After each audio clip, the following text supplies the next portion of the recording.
तो श्रोता ने जो स्रोत भेजे हैं उन पर आज गहराई से बात करते हैं।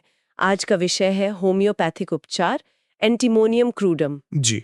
ये जैसा कि बताया गया है एंटीमनी सल्फाइड मतलब SB3 से बनता है। हाँ। और हमारा मकसद है कि इन दस्तावेजों के जरिए इसके मुख्य लक्षणों और विशेषताओं को समझें। बिल्कुल। देखते हैं इन स्रोतों में क्या खास बातें हैं, जैसे कि ये किन लोगों के लिए ज्यादा सही बताया गया है, उनके मानसिक और शारीरिक लक्षण क्या हैं। हाँ, और किन चीजों से आराम मिलता है या तकलीफ बढ़ती है ये भी। जी, वो मोडेलिटीज। तो सबसे पहले ये किन लोगों के लिए ज्यादा उपयुक्त है।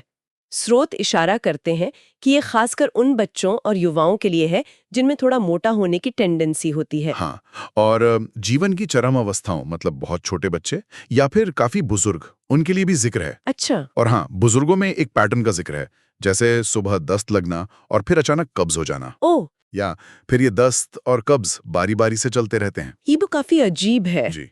और इन नोट्स में नाड़ी के सख्त और तेज होने का भी जिक्र है। लगता है ये शरीर के एक तरह की अति संवेदनशीलता दिखाता है। अच्छा, अब जरा मानसिक स्थिति पर आते हैं।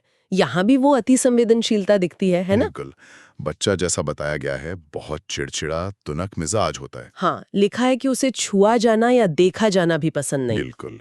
बिल्कुल बर्दाश्त नहीं करता और उदास रहता है, बात करने का मन नहीं करता। और ये उदासी भी मतलब काफी गहरी हो सकती है। रोना, जीवन से ऊब जाना। ओह, यहाँ तक कि इन दस्तावेजों में डूबकर जान देने जैसे विचारों का भी उल्लेख है। बाप रे। एक बहुत ही अनोखी बात और है, तुकबंदी में बात करने या कविता दोहराने की एक तेज इच्छा। अच्छा, ये तो काफी अलग है। हाँ, और चांदनी रात में भावुक हो जाना, खासकर अगर कोई प्रेम में असफलता मिली हो। दिलचस्प। चलिए अब शारीरिक लक्षणों पर आते हैं। ठंड को लेकर परेशानी काफी अहम लगती है। जी हाँ, खासकर ठंडी हवा लगने के बाद दिक्कतें। और खाने पीने में खट्टी चीजों और अचार की तेज इच्छा बताई गई है। हाँ, वो क्रेविंग। लेकिन दिलचस्प ये है कि जहाँ ठंड से परेशानी है, वहीं धूप की गर्मी भी सहन नहीं होती। अच्छा। धूप में ज्यादा मेहनत करने से तकलीफ बढ़ जाती है और गर्म मौसम में बहुत थकावट। और एक और खास बात बताई गई है कि जब लक्षण वापस आते हैं तो अक्सर शरीर में अपनी जगह बदल लेते हैं। ओह, ये भी है। और हाँ, वो ठंडे पानी से नहाना वो तो बिल्कुल पसंद नहीं। हाँ, इससे सिर दर्द या महिलाओं में मासिक रुकने जैसी समस्याएं हो सकती हैं। जी, और बच्चा तो ठंडे पानी से नहलाने पर रोने ही लगता है, ऐसा लिखा है। अच्छा। पाचन तंत्र की बात करें, समस्याएं तो आम बताई गई हैं, खासकर ज्यादा खा लेने पर। हाँ, बिल्कुल। और वो जीभ पर मोटी दूध या सफेद परत जमना। हाँ, वो तो एक बहुत बड़ा संकेत माना गया है इन दस्तावेजों में। जी हाँ, कीनोट जैसा। और मुंह में छाले, वो भी आम है। और पेट की तकलीफें किन चीजों से बढ़ती हैं? कई चीजें बताई गई हैं, जैसे ब्रेड, पेस्ट्री, खट्टी चीजें, खासकर सिरका।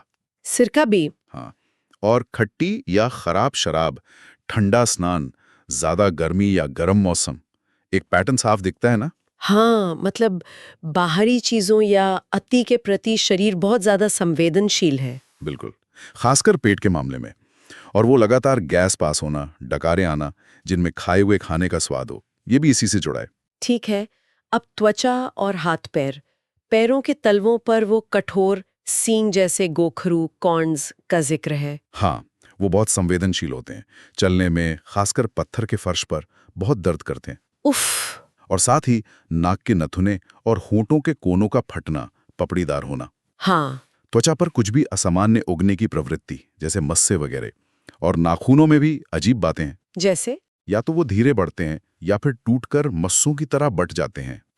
काफी विशिष्ट लक्षण है। जी। तो संक्षेप में देखें, लक्षण कब बिगड़ते हैं? दस्तावेजों के हिसाब से खाने के बाद, हाँ, ठंडे पानी से नहाने पर, खट्टी चीजें या शराब पीने पर, धूप या आग की गर्मी से। और बहुत ज्यादा ठंड या गर्मी में भी। ठीक है।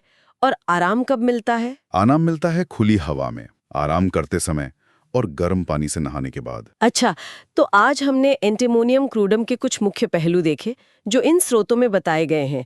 वो चिड़चिड़ापन, तापमान को लेकर अजीब सी संवेदनशीलता, हाँ, वो एक्सट्रीम सेंसिटिविटी।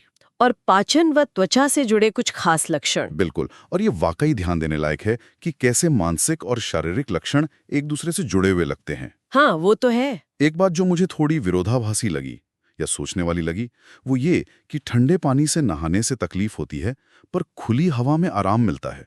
हाँ, ये दिलचस्प है। ये शायद दिखाता है कि शरीर बाहरी तापमान और उसके संपर्क में आने के तरीके पर कितनी अलग-अलग और जटिल प्रतिक्रिया दे सकता है।